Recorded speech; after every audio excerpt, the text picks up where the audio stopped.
Welcome to Carrying Wayward, a supernatural podcast for fans who aren't ready to let go and newcomers to the series who are ready to jump in. I'm Marie Vigourou. And I'm Drew Schulman. In this episode, we're diving into Supernatural Season 8, Episode 7, A Little Slice of Kevin. Let's get this show on the road.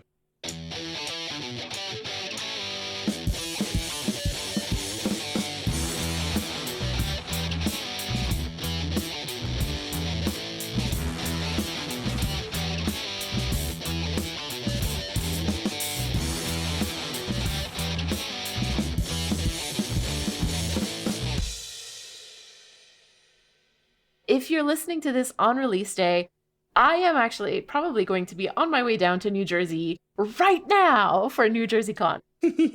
I'm sure that I am very relieved to finally be on the road. I'm sure that I have gone through my packing list a bunch of times, and I am sure that I am very excited and probably listening to some kind of podcast on the road down. That was exactly what I was asking. Like, what are you listening to? Do you have a playlist set up, or do you have like a podcast you've been waiting to like binge listen to or catch up on? The person that I'm going down with, I was asking her, like, what would you want to listen to? And she was like, oh, you can make a playlist if you want to. I was like, well, would you be down to listen to the spin-off of Bridgewater? Because I haven't listened to it yet. Ooh. And she hasn't listened to it either. So we're probably going to do that. Oh, I can't wait for a review from you on that one, because I have not listened to it either. This week, patrons and coffee supporters got to hear us answer the question, what is the most interesting or unexpected encounter you've had with somebody you've met through an online marketplace? On the supporter-exclusive Impala Talk feed. You can go to carryingwayward.com to support us and claim your perks. Well, we have a very busy and action-packed episode to go through. So would you like to give us a recap and then we can talk about it a little bit? Please count me down. 3, 2, 1, Cass is back! Cass is back, but also Kevin's back and Linda's back, and she's like, okay, although living the life of someone on the run kind of thing. They've found a witch on like Craigslist who's gonna help them make bombs so they can deal with demons, but then it turns out she betrays him and Crowley's there, and then Cass shows up, and Cass is like, it turns out I wanted to be in purgatory this whole time. Sorry, Dean, you didn't fail me. I chose to go there. Sam is very like, I'm just here to be emotional support. And they're trying to find Kevin and Linda, and they do eventually find them, but then Kevin gets kidnapped and loses a finger, but Cass will apparently fix it. We also find out there's other prophets. One of them gets killed and the rest get saved, but at least we know if something happens to Kevin, there's backups, which is a terrible thing to think about. We're kind of left at square one, but we get some more information about Kevin and Linda. Time. What did you think about this episode?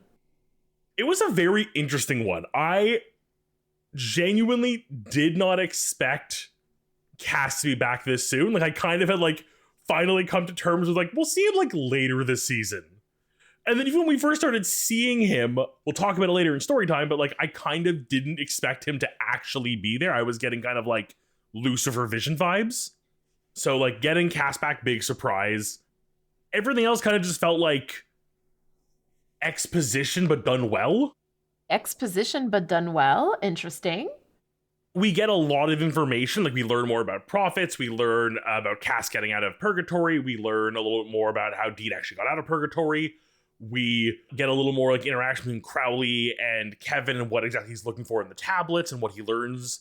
Like the status quo really hasn't moved much. Like the needle's kind of where it started, except that Cass is back and we know a little bit more as an audience and I guess the characters themselves. But like it doesn't feel like it's weird to say that it didn't feel like anything happened because a lot happened, but it's like a lot of information happened and then Cass came back. This episode was actually written by Eugenie Ross Lemming and Brad Buckner, directed by Charlie Robert Carner. This is his only one for Supernatural, and it originally aired on November 14th, 2012. It's interesting like that we get a director who's a one-off because like this episode did feel different, and I thought at first maybe it was just because it was so much like character and like story development versus like physical development, if that makes any sense. You're so generous. I have very specific thoughts about this that I will be sharing throughout the episode. So this episode has so much going on. There's lots of callbacks, there's lots of parallels, there's also lots of foreshadowing, some that we're going to mention here in the long game, and the rest actually we're going to talk about in story time. Throughout story time, there's some things you bring up that you have planned to bring up that I'm very like, I didn't see right away, but like on reflection are like brilliant connections. We actually also have a lot of characters. So we've got our usual Sam and Dean, but we also have Crowley, Samandriel, Kevin, Linda. We've got Benny in flashbacks, and we finally get Cass back. And last but not least, we meet Naomi. There was so many people this week, and it felt like everyone just sort of needed to give like their 2 cents towards their development, that it was just like, that's why I feel like exposition heavy is the word to use, is that like everyone had to get their like few lines in to share what they needed to share, and then they could move on. Like, I forgot Samandriel was in this. He has that horrific torture scene, and like, is he okay? Did Crowley finish him off? Is he in Crowley's basement still? Honestly, the show could never tell us, and I would not be surprised. There's a lot of stuff that's being set up in this episode, that's for sure. We also have Chuck, who's mentioned. Cass says that he doesn't know what happened to him, but something must have in order to like activate Kevin as a prophet. It's one of those like rare things they've still kept from the brothers for so long, despite revealing who he is to us as an audience. It's maddening, and I cannot wait for that to eventually come to fruition. Don't hold your breath.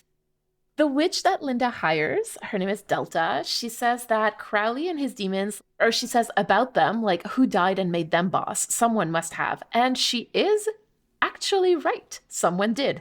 And we're going to find out about that in later seasons. So you're telling me there's someone more specific who kind of like willed hell to him? I'm intrigued. I just need to say this phrase. Benny gets inside Dean to escape the purg. There you go. Just wanted to say that. I'm not sure which part of that I'm more like, I need to let live with me a little bit, is the phrasing you've chosen, or the term the purg. The purg. I feel like I've heard this before. Like, I feel like this is a thing in fandom, like the purg. It feels like disrespectful to purgatory as a place. Like, I don't feel like we've ever heard hell or heaven, like, given a weird, the nickname. But, like, the purg, it's like it's kind of a cool hit place, and, like, you kind of come or go as you please. Kind of like a club. Kind of like a club in Miami. Yes, the purgatory, the one in Miami. So remember in Blood Brother when I said that this wasn't going to be the last time that Dean would watch one of his boyfriends walk out of the bathroom with hard eyes? Yes, and I expected it would maybe be in a few seasons, not the next episode, pretty much.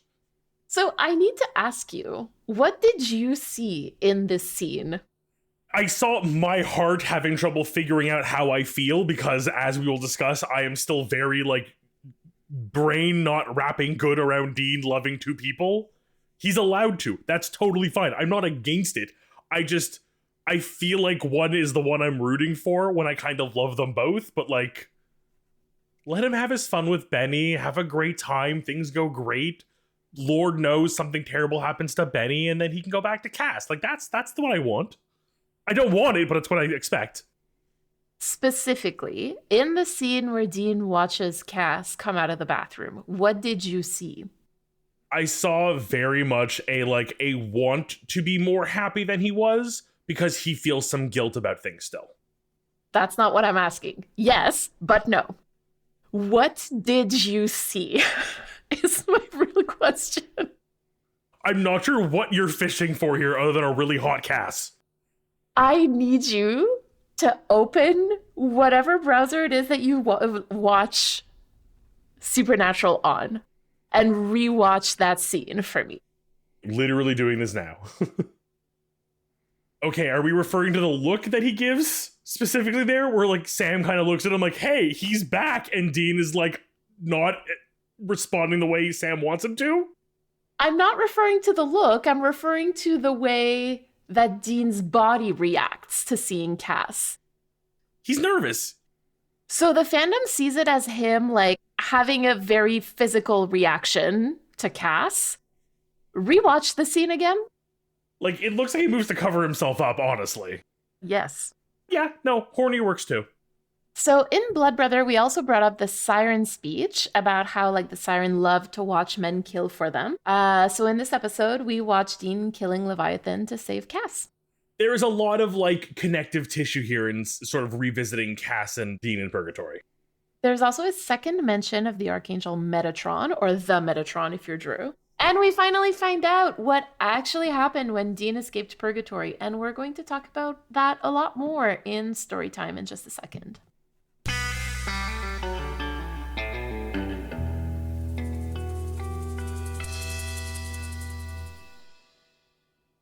This week in Storytime, our theme is trauma, which is Greek for wound or defeat, which I didn't know actually. So that's a really interesting interpretation in this context for this episode. So it carries this idea of pain, right? Either physical or emotional, but also of loss, which I think is really fascinating in this story that's being told in this episode. It opens up the breadth of the word so much, knowing that history of it. I know, right? I loved it too.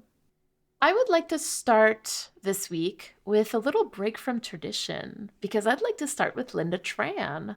Because honestly, if we don't explain her behavior in this episode with trauma, then the only other explanation is that the writers did her dirty, right? And if I'm being honest, I think that's actually what's going on. I think it's a lot more the writers did her dirty than anything else.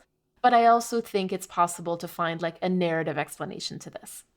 Seeing Linda's actions this week do make sense for someone who would have gone through the traumatic events she has, plus the sudden upheaval of her entire life. I agree. I want to believe a lot of those choices made by her this week are because of her, because she's not thinking straight and in a weird place mentally. But I kind of also see what you mean about the writers. I mean, this is Buck Lemming, right? So let's just keep that in mind as we go forward. In this episode, I found that the characterization of Linda was really quite different from what we'd seen before from her, right? She seems a lot more naive, she trusts somebody that she's never met before. She seems a lot less street smart than we'd seen her before also, when she bulldozed her way to the information that she wanted at the pawn shop a few episodes ago. Here she comes off as awkward and trying to talk about things that she clearly doesn't know all that much about, right? Payment modalities and sex work, for example, and also the casual encounters section on Craigslist. I don't know, this isn't the same Linda Tran that we saw in 802. I can understand her paranoia, her planning, her always being on the go and ready to roll mentality. Those all make sense. But this just seemed poor. She's been in regular contact with Delta, the witch, and just seems to trust her implicitly. You'd think trusting a stranger who says they're only, there to help you might be hard, given the last one who said, "Trust me," tried to decapitate her. If we're gonna step away for a second from the writers fucked up, then I think that the only other way to explain it is trauma. We know that at the end of 802, she was basically left nonverbal after being possessed by Crowley. And in this episode, she complains that because they're living on the run in rat-infested hotels, my goodness, she calls them rat-infested hovels, actually. She says that they're running from cursed creatures, and she says that that is no life. So she's kind of having similar feelings of despair that Dean did in season 7 when they were on the run from the Leviathan. When you think about it, Linda's whole life was taken away from her, and it's clearly getting to her, right? And I think it could explain why she trusts Delta immediately. Maybe it was a little bit of wishful thinking, and maybe she's just not thinking properly because she has trauma brain right now, or maybe even a little bit of both. I'm not sure. But the injury, the wound that she sustained over the last few episodes is leading to the loss of some of her judgment. Yeah, this is sort of where I feel they intended us to follow her. She's so messed up by all of this that she's not thinking straight. I just think trusting a stranger from Craigslist is a stone's throw too far for me to give them that leeway. I don't think that any of this was intentional. I think we're being generous with the way that we're reading this because we're doing this exercise. I don't think that this was intended by the writers. I think they were just wanting to write a funny, silly little Asian mom, which is just abhorrent to me. I don't like it at all. Yeah, no, I agree. I do want to talk about Kevin a little bit since we're there, right? Because their story is so linked in this episode. And what's interesting about Kevin is that he sustains a physical injury in this episode that leads to the loss of a finger. So like injury and loss, right? We've got both of them here. Crowley actually cuts off his pinky finger, and of course, like it's hinted that Cass is going to be able to like quote unquote do something about it because it's easier than having to fake like a missing finger production wise, right? Like unless you're Lucius on Arflagmean's death. Gotta love the whole like magic is cheaper than like prosthetics / special effects. Commitment to the bit is the best. Thank you, Lucius. While I understand the benefits of the magic to fix the physical injury, I do kind of like how it contrasts with the mental suffering in that it can't just be magicked away, and Kevin will need to learn to deal with the trauma like Sam and Dean have had to do. Keeping in mind that this magic is probably going to happen like off screen too, I think is even funnier to me. Also, I think that this physical trauma is like a physical manifestation of his emotional trauma, right? At the same time, from like the multiple times that he's been abducted, he's been threatened, he's had his mom threatened, he's been tortured. And like Kevin is young, you know, we tend to forget it, I think, but like he's supposed to be a college freshman. So he's not even 20 years old. He's lost so much, like his entire life, his entire future, gone. It's all gone. It was only a few seasons ago we were mentioning how young Sam and Dean were, but like they've grown, so we've lost that from them a little bit. So to like kind of be reminded of like this is a literal child dealing with this shit. I was gonna say, like, Kevin is younger than Sam was when he started hunting again with Dean, right? Mm-hmm. Anyway, speaking of Sam, we're gonna talk about him briefly because he doesn't have much to do this episode. So yeah, this is a very plot-heavy episode that kind of like is developing the larger series-wide plot, right? Like this is kind of a turning point from like Sam hit a dog, you should have looked for me in purgatory, to like, okay, now we've moved on, we're going somewhere. So this is like a pivot episode. We're like moving from one storyline to the next, and we're setting up a bunch of them. This is very like poor Sammy sitting on the sidelines while everyone else gets to develop a little bit. I think that Sam's relationship with trauma in this episode, of course, because we know that Sam has a long and really heartbreaking relationship with trauma of his own. But in this episode, he's there really to check in on Dean, like to be a moral support for Dean when he's having to deal with trauma. So he's checking in with him when he notices that he looks like, quote unquote, he's seen a ghost, which I thought was actually kind of funny. I did enjoy that little line of dialogue. He also checks in with him when he finds him looking out the window in the middle of the night. And he checks in with him at the end of the episode to make sure that it's okay to work with Cass again. And I love that. Despite Sam's like lack of a role in this episode, it's my favorite part of this episode because we get to see Sam and Dean share like very human moments. These often stick out to me most as brotherly moments that solidify their relationship. I'm reminded of one of my favorite scenes from the end of season I didn't put the season number. Season 7, episode 14, Plucky, Penny Whistle, Mystery Pizza, whatever episode. It's a moment of like, forget the supernatural for a minute. We can just have a bonding brotherly moment, and that's okay.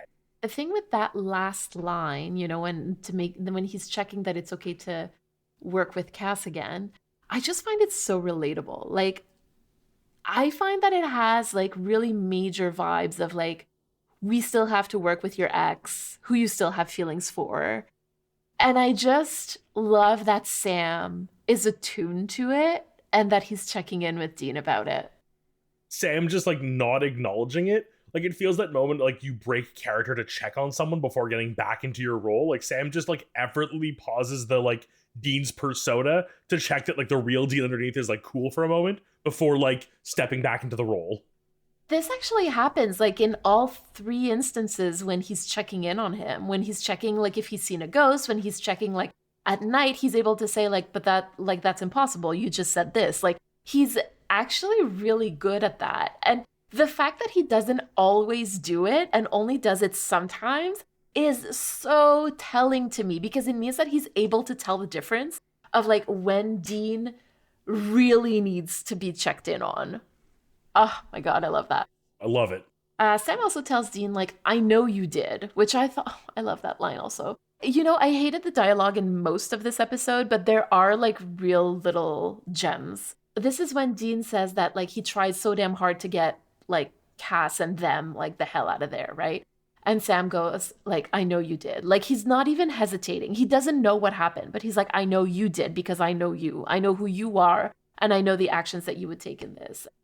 The thing is, we find out later that Dean's memory of these events isn't exactly accurate, but the fact that he tried to get them out of there is so undeniably true. And like, again, Sam believes him because he knows that's true. And I love that for both of them. Very intrigued to learn more down the road of like how this will work given Dean's new learnings. But like, I love just seeing Sam in the brother role, like even though he's the younger brother, so like the tradition isn't like him taking care of Dean, but like being able to do it sometimes just feels so right. Now, I do want to mention Crowley here. And of course, like for most of his arc on this episode, like he's inflicting trauma, right? Like on the future prophets, on Simandriel, on Kevin, on Linda, like he's being very demonic in that sense. So he's being true to his nature and still not doing anything wrong. He's hard to defend, but he's fine.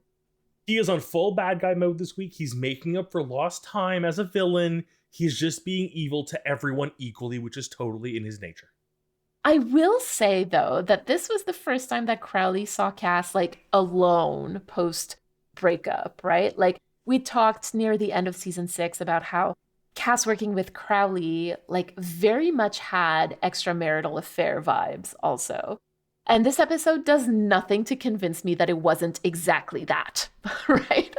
Because, like, he's making erection jokes, like, maybe you can get it up, but you can't keep it up. I was like, oh my God, what is happening here? This is like scorned lover, like 100%. I do love the, like, change in attitude ever so slightly in Crowley from, like, the big cheese to, like, oh crap, Cass is back. And jokes aside, like, Crowley is very serious in this moment. And, like, if we follow the metaphor of an extramarital affair, like, maybe Crowley was hoping for more from Cass, but Cass betrayed him too, right? Like, as much as he betrayed Dean, and we've talked a lot about that, he also betrayed Crowley. And now he's back working with Dean. So anyway, I do think that there is a loss there, or at the very least, a defeat. Crowley seeing Dean and Cass back together and working through the trauma of the affair, and he's not pleased. Like, it feels like while Crowley, I feel like Crowley never expected things to go exactly his way because there's so much bullshit. And you're working with an angel and hunters, like there's room to be screwed over. But he was at least expecting to put a bigger wedge between Cass and Dean by doing this, and like he's sort of not seeing the payoff of his attempted home wrecking. Here's my home wrecker. There you go. You've got your home wrecker. Benny is not a home wrecker. Crowley? Benny's just a shit disturber. No, he's not. He's not a shit disturber. Oh my God. He pokes the bear and he knows it and he loves it. No, he just wants to make sure that people know. He wants Dean to have the full story. He wants them to know the bear is dangerous, so he pokes the bear. He makes sure that Dean has all the information to make an informed decision. Moving on to Cass.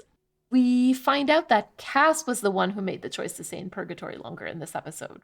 We've never actually talked about this on here. I realized as I was taking notes, purgatory actually comes from the word purge. And when we talk about purgatory as like a religious or spiritual space or state, it's often like a place where souls go to purge their sins. So Cass is using this stay in purgatory literally to do penance. Like that is the word that he uses, right? Penance. In order to like purge the sins that he's committed on earth and in heaven.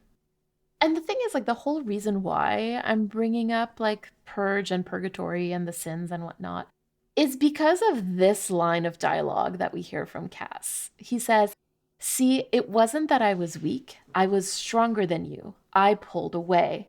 Nothing you could have done would have saved me because I didn't want to be saved." And I love this line because it touches on the fact that Dean and viewers too, fans too, I will say, tend to see Cass as much weaker than he actually is, like both physically and emotionally. Like we kind of forget that his real physical manifestation is the size of the Chrysler building, right? Like this, and that he can easily just like smite, demons and people and that kind of stuff, right? And the second thing is that I kept hearing like didn't want to be saved, didn't want to be saved. Like it was just like playing over and over again in the back of my mind when I was taking notes. And I was like, why is this so freaking familiar? And it is because of this other line of dialogue, also from Cass, this one from 401 Lazarus Rising. When he's talking to Dean and he says, "You don't think you deserve to be saved." And the difference is that Cass was still able to save Dean in 401, even though he didn't think he deserved to be saved. But Dean was not able to save Cass from purgatory because Cass was stronger than Dean and pulled away because he didn't want to be saved. Wouldn't it be like amazing if at some point down the line, Dean had the chance to save Cass again, and Cass just let him? Like, because he thinks that he deserves it? Despite being strong enough to pull away? Wouldn't that be just the perfect way to close this loop, writing-wise? Jensen Ackles, please hire me to write season 16. I think this would be like the perfect step forward for them both. Like, give Dean the chance to actually save Cass and feel strong and worthy, and Cass to allow himself to be saved because he deserves to be saved and loved. Now, before we move on to Dean, I do want to mention the scene we get of Cass and Naomi in heaven briefly, right? Because that is going to be so important. And we don't know it yet, but we know it's not good news, right? Like, this cannot be good news, no matter how we look at it. And whatever is going on there is going to be very related to Cass's trauma this season. So let's introduce it as such. Mysteries, give them to me. Who is she? What does she want? Is she good? Is she an angel even? Is she working with Chuck? Is she a fucking cat? I don't know. Answer questions, I need them. She's not Minerva McGonagall. So finally, we get to Dean. And I definitely kept the longest for last, didn't I? Yup. Because Dean's got a lot going on in terms of trauma this week. The first thing that I have to mention is the fact that he sees Cass and he thinks he's hallucinating him. Like, that is literally what he's thinking. Like, he thinks he's hallucinating him. Last time that we saw somebody having visions of their dead spouse was Nick, who saw visions of his wife, and that was Lucifer. And she was also in a white nightgown dress thing. So, interesting realization that I'm having live on a hot mic. So, of course, in this episode, like, Dean sees Cass in his like dirty white scrubs and his long trench coat while he's driving by, right? So like they couldn't quite put Cass in a white dress, but they did like whatever they could to get as close to that as possible, right? And this is right after Dean is pretty sure that Cass has died, and Dean is still very much dealing with the trauma of Cass's untimely and violent death. When it first occurred, I was still very convinced we were not getting Cass back. I really thought maybe this would be like we start getting hints of Cass and then he'll come back in a few days or a few weeks. I really compared this to Sam seeing Lucifer and Dean having to like come to the realization like that might be something he has to deal with. And like the potential of what this could mean for like the having visions like Sam was. Like, am I going crazy in the same way Sam was with like when he saw Lucifer? And is Cass now haunting me the way Lucifer was haunting Sam? When Lucifer first appeared to Sam, he appeared as Jess. When Lucifer first appeared to Nick, he appeared as his dead wife. I cannot remember the name of her name, unfortunately. It'll come back to me. Lucifer is not a stranger to appearing to people as people's dead spouse. So maybe if he wanted to appear to Dean, he would appear to Dean as Cass. If he needed him to open a door or something, you know? So sidebar to that, I do love that Cass was like, I've been trying to reach out. And he's very much looking at Sam when he says it, but like we know that it was Dean who's been seeing him. So like, it's like, who did he really try to reach out to? I tried to reach out. Both of you were viable options, but I chose to only go after one of you. So, if we're going to talk about Dean's more profound bond with Cass, I want to come back to what I said earlier about getting major. Like, Dean has to work with his ex, Cass, who he still has feelings for, but is also like getting the feeling that he's moved on. And so he has to like move on, also, kind of situation.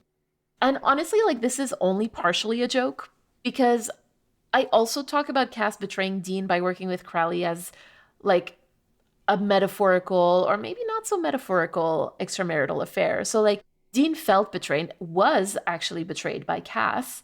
And, you know, as we know, he screamed about it last episode about how the only person who's ever stayed loyal to him was Benny. And now Dean learns that Cass had planned to stay in purgatory all along. Like he just didn't know how to tell him. And I can't imagine that in Dean's mind, that wasn't like another betrayal, like, or at the very least, like another rejection. We now need to come to like the conversation about how Dean is going to like handle this. Like the idea that like he has his boyfriend around because obviously like, there's going to be some issue with Cass and him being back, but also learning that Cass like lied to him and like chose to stay there and like was never going to come back from purgatory. And like we know how we know how Dean's been feeling about honesty recently, the thing that Benny is very good at. Oh. Plus, like with that last scene with Naomi, and he didn't tell them about that. He couldn't tell them about that because he doesn't remember going to see her. That's the whole thing she says. But does he remember? He knows something weird happened. But Naomi makes it very clear, like, you won't even be able to tell them about this because I'm not going to let you remember. Ooh, magic.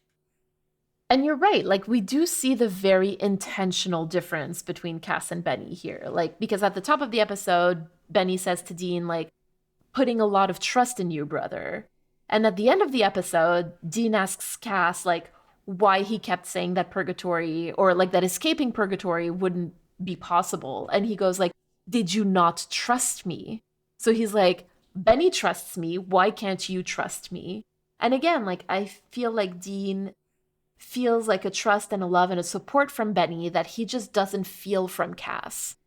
I'm new to this. Multi-shipping is a thing, but it's killing me. I need polyamory. I just need to blanketly assume polyamory and let it be my headcanon and my true thing because I will die otherwise. I'm going to be real honest with you. That is my assumption all of the time. I just assume people are poly in general. Characters even more than people. You know what? Good. That makes me feel so much better. Thank you. And the thing is, like, even though he doesn't feel that kind of loyalty, like, and support and love from Cass, like, he still so deeply, like, loves Cass and, like, wants that from him. And we see that very clearly, like, in the parallel of him, like, seeing him the same way that Sam saw Jess.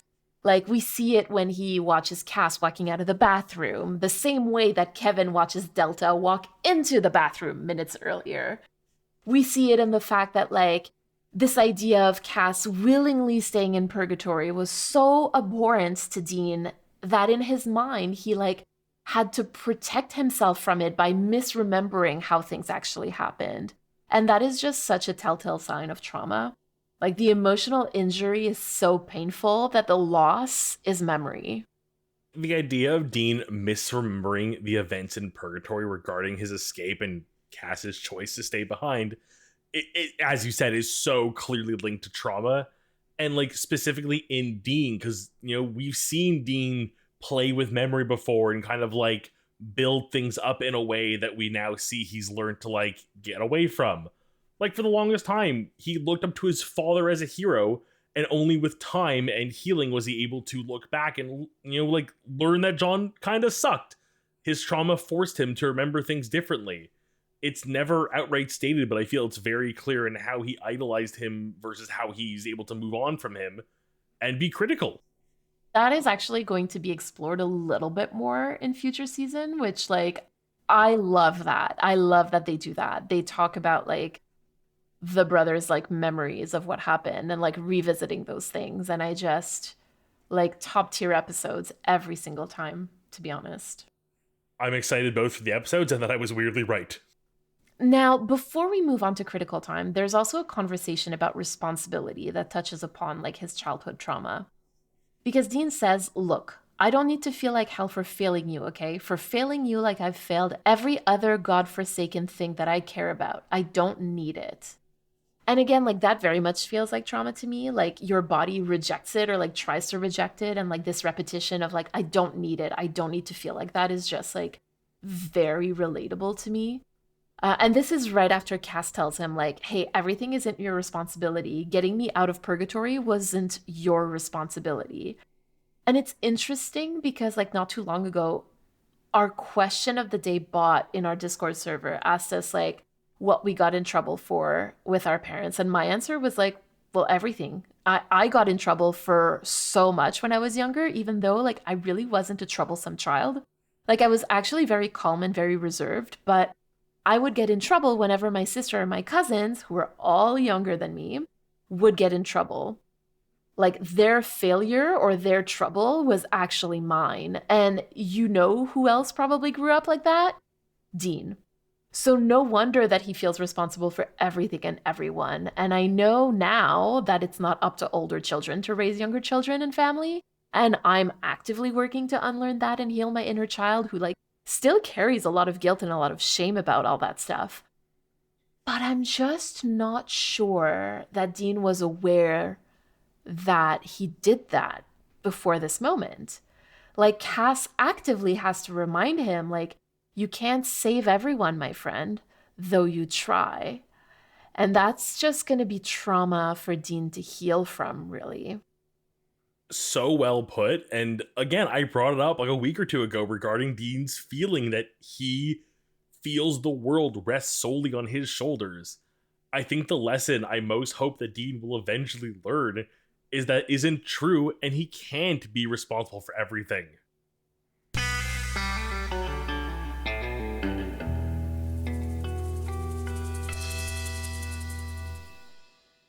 I am really fascinated by the idea of Dean's brain misremembering his exit from purgatory to protect him from the pain of the accurate memory. And this is very close to my own experience of trauma and traumatic memory. So I'd like to share something here that I haven't shared all that much until now. I do want to offer a content warning that I will be talking about school shootings. So if that's something you don't want to hear about, you can skip the next few minutes for now or for good. No hard feelings. Some of you probably know that I survived a school shooting in 2006, and I don't like talking about this, but it's important to the story. I was directly in the line of fire. I had to run for my life, and I was extremely lucky not to be shot. So that's one memory in my mind, one that I know for sure is stored differently in my brain because just talking about it makes my body feel like it's boiling right now. Another memory that I have is getting a piece of glass stuck in my toe. And long story short, I was walking barefoot to get from like my boyfriend's apartment to my car, and never, ever, ever walk barefoot in the city, please, folks. And I walked on a piece of glass, which lodged itself in my big toe. I ended up having to go to the hospital, and of course, like being a teen girl at the time, hospital staff just did not believe me and kept telling me that there was not, in fact, glass in my big toe. They made me wait over 12 hours in the ER before a resident was finally assigned to do exploratory surgery, only to find out that, yes, there was, in fact, glass in my toe. But it had been so long that it was stuck in there that they couldn't actually do stitches, or we were risking like pretty bad infection. So they bandaged my toe and gave me a prescription for crutches and told me that I had to walk on crutches for 1 to 2 weeks, which I did. Now, for decades, when I thought of these two stories, I knew that they sort of happened around like the same era of my life.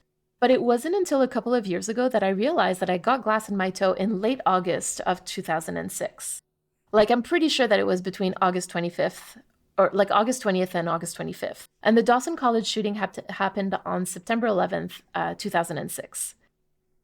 Now, if you count the days between those two events, it's almost like 2 weeks on the dot. And I am convinced that, like Dean, my brain was trying to protect me from the knowledge that things could have been absolutely devastatingly life-changing or even life-ending for me on that day. So I talked earlier this season about how much I relate to Dean in this season and how, paradoxically, it's making it harder for me to empathize with him. like, this is the kind of stuff that I mean. Like, trauma brain just does things to you, and to see somebody else going through it is, I personally find extremely challenging. That might not be everybody's experience, but I find it extremely hard.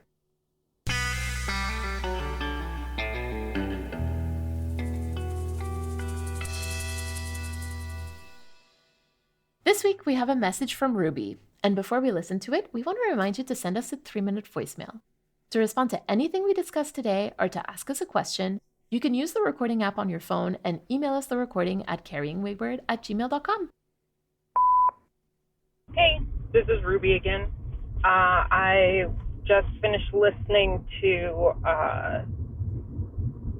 Something Wicked This Way Comes. And the one with the Striga from season 1. And I was thinking about a fan theory that got talked about a lot when this episode first came out. And you guys didn't mention it, so I wasn't sure if you had actually heard about it, so I figured I would call in and talk about it. And, you know, if you have heard about it, you can chuck this voicemail in the trash. But basically, the idea is that one of the reasons they are there, Dean and Sam are there in the hotel room as children, taken to this town rather than left with Pastor John or Uncle Bobby, the way that they might have been any other hunt. The fact that they were left alone for 3 days, despite the fact that John was hunting in the same town. As far as we know, the way that the moment Sammy starts to get attacked,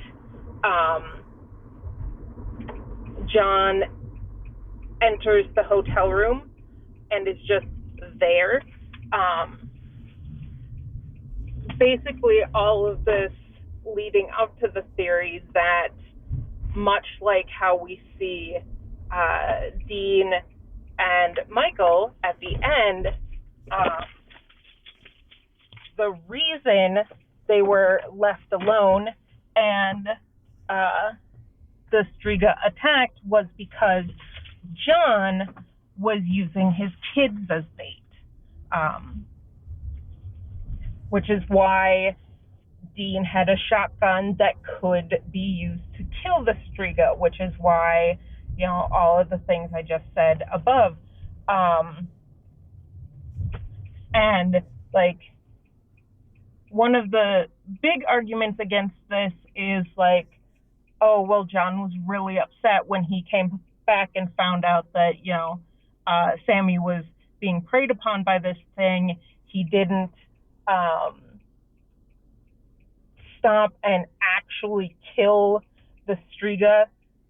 He just kind of panics, which the argument I've always had against this and always seen against this is that it's one thing to be like, oh, I have a plan, everything will be fine, this isn't a big deal, and another thing to actually walk into a room and go, oh my God, I did this, my child could have died.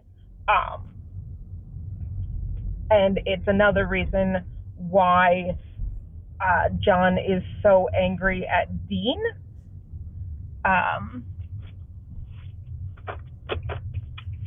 Because he was supposed to be there. He was supposed to take care of Sammy. He wasn't supposed to leave the hotel room. So the fact that the Striga got in without anyone noticing somehow becomes Dean's fault, even if he was using the children as bait.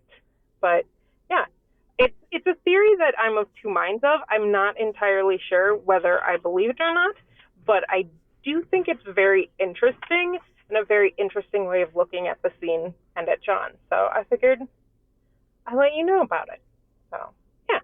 Bye. You know what, Ruby? Thank you very much for bringing this up, because I feel like I always sort of took it for granted, like, so quickly that, like, this was John being, like, extremely, like, I mean, okay, it's John being shitty, but, like, in a different way than, like, I read the situation and, like, using him as bait, because, like, yeah, like, I think if he really was using Sam as bait, as we've always sort of, or I've always sort of, like, assumed it was supposed to be, he would have been a little bit more, like, active in the, like, I planned for this to happen, let me kill the Striga, versus the, like, very panicked, like, oh my god, my poor little Sammy, how could you let this happen, Dean? Which, again, is a whole other fucking bucket of worms with John being an ass, terrible dad. It's also hard for me because I feel like we spend so much time, rightfully so, criticizing John for being really shitty, that, like, when he does something that is, like, parental in the slightest, of, like, showing concern for the child he's left in a hotel room with, like, a 10-year-old older brother for the last, like, month almost, like, it's hard to jump to the, like, you're right, he was panicked and his instinct was not to fight the monster but to protect his son, which does show that there is some, like, small amount of humanity to John that we have to at least acknowledge. Listening to this voicemail in the context of this episode, I probably have a different answer than I would have had a little while ago. First thing that I was thinking when I was listening to you describe, like, the fan theory and the rebuttals and whatnot, was, first off, like, clearly, again, like, older children should not be raising younger children, like, so trauma, right? The trauma that we were talking about. But also, like, who is the narrator in this thing, right? Because what we're seeing, the flashbacks, they are Dean's memories, right? They are Dean's memories, which we know are affected by trauma, right? And that is not to say that the things that he says happened didn't happen. I want to be very clear about that. But it's to say that the way in which they happen may not be entirely accurate. There are so many factors there that make it so that, like, I wonder what really happened. And so that's why I don't really trust the whole, like, John being parental, because I don't know that that is true. Because I think that Dean's mind would have probably wanted to protect him from what really happened, right? Or from what he couldn't handle happened, as we discussed today. So I have no problem believing this fan theory, frankly. One, because of my hatred of John, and two, because of the way that the show has established that Dean is not always a reliable narrator. You were half a sentence in, and, like, the crushing, like, mental blow of, like, oh no, this is Dean misremembering and putting his father in a slightly better spotlight, because this was a period of time where both Dean and especially young Dean still saw John as, while he might not be the best dad, he was always doing the right thing. Ugh, hate this. But thank you, Ruby, for this message, because it did lead to a great, albeit terrible, thought exercise.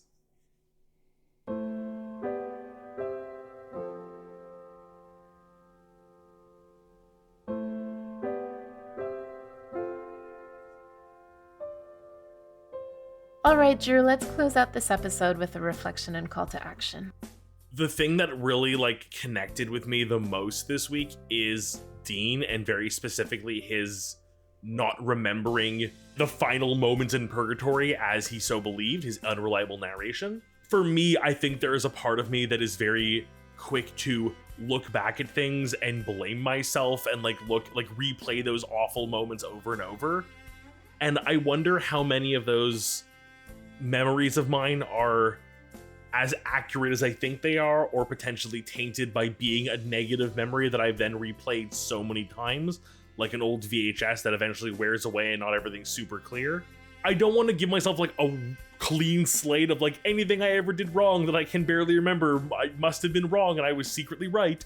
I just want to remind myself I'm allowed to look at these moments and learn and grow from them, and not just beat myself up with these memories.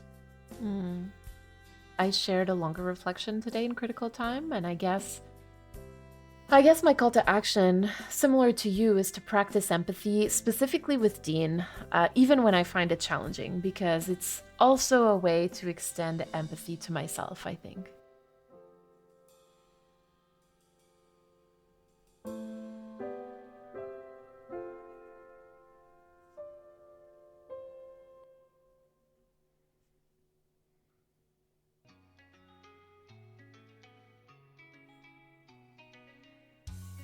This was Carrying Wayward, a supernatural podcast produced by Rochelle Castellano, hosted by Drew Schulman and Marie Vigourou. Thank you to everyone supporting us on Ko-fi or Patreon, especially our bunker supporters, Elle, Jeremiah Thomas, and Simone. We'd also like to thank Jake Lionheart for our music and Jacqueline Tucci for additional sound editing. Head over to carryingwayward.com to become a patron or a Ko-fi subscriber, and for our merch store and our socials. And write us a review on Apple Podcasts. Carry on, our wayward friends.